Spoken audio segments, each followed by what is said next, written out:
defend our country on the 7th of October, just 2 years ago. They were both taken hostage by Hamas, the terrorist organization, the night before last. They were finally returned to Israel. Now, the Prime Minister sent his condolences and, speaking to the families and on behalf of the entire nation, embraced them, their dear parents and their family, both the Daniel family and the Nutra family. They both thanked the Prime Minister and asked him to act with the same determination that has brought back all but 8 of our remaining hostages, though tragically only their remains this time.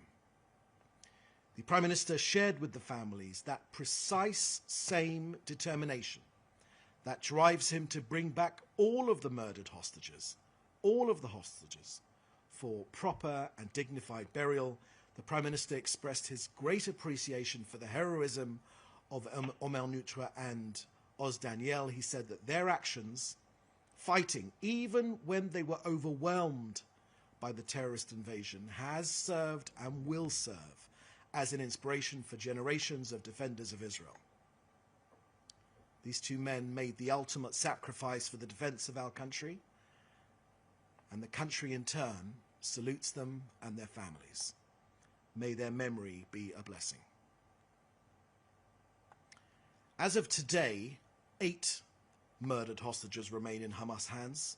Today marks exactly 3 weeks and 1 day, 22 days to be precise, by which time the agreement said that all of our hostages should have been returned. Now, I can share with you the categorical position of our Prime Minister, that the Hamas terrorist organization is required immediately and without preconditions to uphold its commitment to the mediators. Israel demands that they return all of our hostages as part of the implementation of the agreement. Hamas knows where they are. We will not compromise on this. We will spare no effort until we return all of our hostages, every last one of them. Next to Jamaica, last night the Prime Minister directed that a humanitarian medical aid delegation be dispatched to Jamaica from the State of Israel following the hurricane disaster that has struck the area and caused numerous casualties. Okay, that's the end of what I have to share with you. Please put your questions in the chat and we'll be happy to take them. Okay, I can see a few questions here. The first question here I can see is from Reuters, and the question from Reuters is: the humanitarian situation in Gaza has improved since the ceasefire. The World Food Programme says that only half the needed amount of food is coming in, and an umbrella group of Palestinian agencies said overall aid volumes were between a quarter and a third of the expected amount, according to the ceasefire agreement. A continuing lack of fuel, your question says, including cooking gas, is also hampering nutrition efforts, and many more tents are needed for the homeless. Please, can you comment? Thank you for that question from Reuters. Let me make the government's position crystal clear. We have adhered to both the spirit and the letter of the agreement. Hundreds of trucks of aid are going in. Israel will not accept the criticism that we are not adhering to the agreement. Hundreds upon hundreds of trucks are going in. The issue, as ever, as CENTCOM itself, the American Armed Forces released over the weekend, that Hamas are looting the aid trucks, they are stealing the aid, they are up to their usual dirty tricks, feeding their own people, stealing the food from their own people and selling it back to them at exorbitant prices. Now, you mentioned the World Food Programme. Very often it is the case that different agencies operating in Gaza don't know what other agencies are doing. But from Israel's point of view, we are adhering to the letter of the agreement. Hundreds upon hundreds of aid trucks are going in. Where there are shortages, they are shortages caused by the terrorist organization.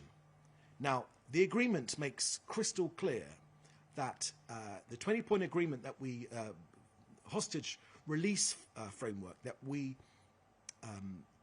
agreed to with the interlocutors, with our US partners, they said very, very clearly that Gaza must be de-radicalized and disarmed. That means there will be no more Hamas in Gaza.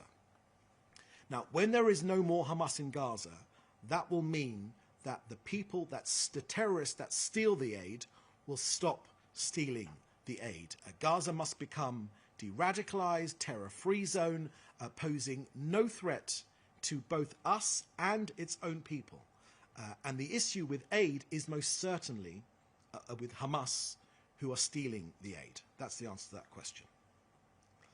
Next question I can see here is from David Clement from the News Forum.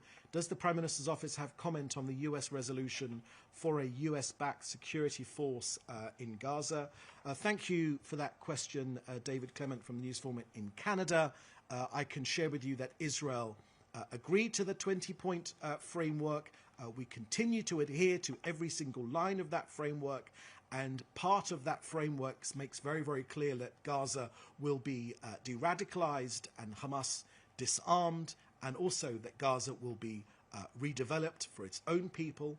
Of course, Hamas are not keeping to the key point of all of our hostages being returned. There remain 8 of our hostages which should have been returned and have not been returned yet. Israel has adhered to every single part of this agreement. To the army withdrawal, we did conduct a withdrawal to the precise lines that were agreed, and that continues to be the case today. Hamas are breaking the deal. They are attacking our forces as they have done over the past few days, and within this agreement it makes very clear that we have the right to defend our soldiers, which is precisely what we are doing. And of course, when it comes to the future of Gaza, the agreement makes clear that the future of Gaza, the governance will shift from to a transitional technocratic Palestinian committee, apolitical, which means that will be no Hamas, no Palestinian Authority under international oversight, and of course this International Board of Peace, including President Trump and others, will oversee the process and Gaza's reconstruction. Together with that, the agreement also makes clear, and these are issues we're discussing right now, that there will be an international stabilization force within the agreement. All of these points are within the agreement. Israel is adhering to the agreement, and Hamas, unfortunately, are, as usual, in violation of the agreement. That said, you know that Israel has overall control over the security requirements in and over Gaza, and Israel takes that responsibility extremely seriously. October the 7th happened 2 years ago. We will not let that happen again. Our eyes are wide open when it comes to the threats to Israel and its people. Okay, next question is Or Shaked from Israel Hayom. Are you able to confirm whether the remains of another hostage will be transferred today? A Hamas announcement claimed that remains were found about an hour ago. Thank you for that question. I haven't got anything to share with you. Just to reiterate the point that our intelligence services know, and the Prime Minister has made this crystal clear, Hamas know precisely where our hostages are. They know precisely where they are. So this game which they're playing, which they were exposed to the other day when they played this grotesque game of burying the remains of a hostage and then uncovering, using a digger, uncovering the remains of that hostage. This appalling game which they played last week. They've been exposed. Hamas are cheating President Trump. They are cheating the American people. And as President Trump has made clear over the last couple of days, he knows very well what Hamas is up to, as do we, of course. So I haven't got anything more to share with you on that. Next question is from Bashar from the Ori News Agency. Is Israel going to attack southern Lebanon? Thank you for that question, Bashar. There is a ceasefire agreement currently in place with Lebanon. There have been positive moves from the government of Lebanon to exert control over its own territory. But this agreement is different to past agreements because Israel has made clear that this is an agreement that will be enforced. Where there is a threat to our country, to Israel, from Hezbollah, either rearming or trying to embed themselves into positions, Israel will not let that happen. And we have made clear now that Lebanon can do more when it comes to enforcing that Hezbollah are not able to rearm and pose a threat to Lebanon as well as to Israel in the future. But the answer to your question is obviously I won't be sharing with you our operational matters, but Israel will enforce the ceasefire agreement. We would prefer that Lebanon enforce the ceasefire agreement, but in the absence of that happening, or not happening to a strong enough degree, Israel will enforce this ceasefire agreement. Okay, last question I can see here is from, there's no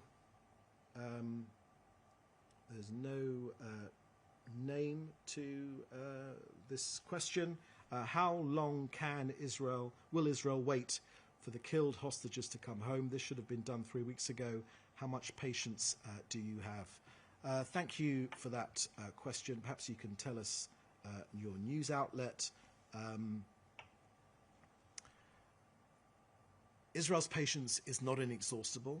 There was an agreement, a 20-point framework hostage release agreement. Israel has adhered to every single part of that agreement, including redeploying our troops, including aid entry, including every single aspect. Hamas are using this as an opportunity to kill their own people. And the key point of this agreement, which was all of our hostages should have been returned by now, they are dragging their feet. It's clear that everyone knows that. The Americans know that Hamas is cheating them. Hamas agreed to this agreement. The key point is Israel's eyes are wide open. We will not go back to October the 6th, 2023. We know what Hamas is. We know what their jihadi ideology is. We know that they will attack us again because that is what their jihadi ideology dictates that they do. And we will defend ourselves. Make no mistake, we will defend ourselves. Hamas must release the last remaining hostages. Israel has been clear about that, and the US has been clear about that. Okay, that's the last question we've got. So thank you for joining us. We'll have another briefing again this time tomorrow. In the meantime, please do stay safe, and we'll see you next time. Thank you very much. Bye-bye.